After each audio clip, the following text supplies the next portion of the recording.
Any rumour of a Russian advance and hurriedly formed roadblocks suddenly appear. Volunteers and reservists springing into action. The defence of Kiev is taking on a character of its own, a character of collective responsibility, with vast swathes of society taking part.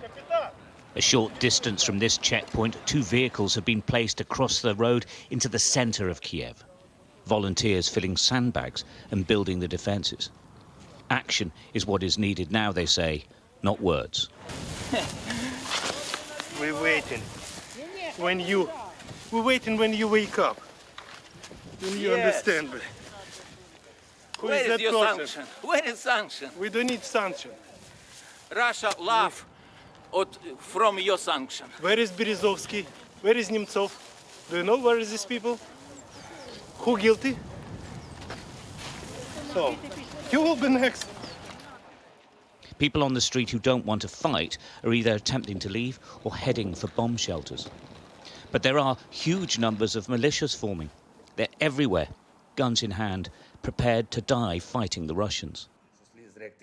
The country's president is calling for everyone, and indeed anyone, to take up arms.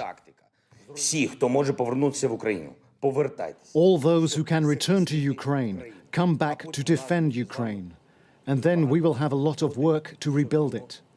All those who can defend Ukraine abroad, do it purposefully, unitedly and continuously.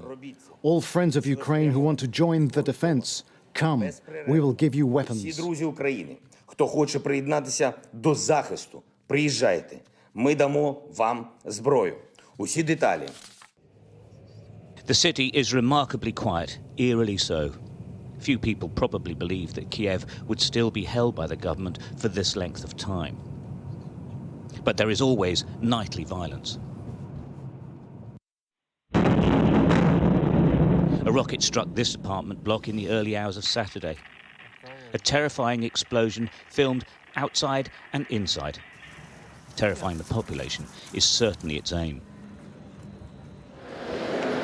In train stations and in the metro, people find shelter, either prepared to stay or waiting for a train away from Kiev. Amongst them, a group of university students ordered home by their parents. Yeah, maybe Russia wasn't as big as what everyone thought it was. Yeah, they thought that it just could do it in a day or two.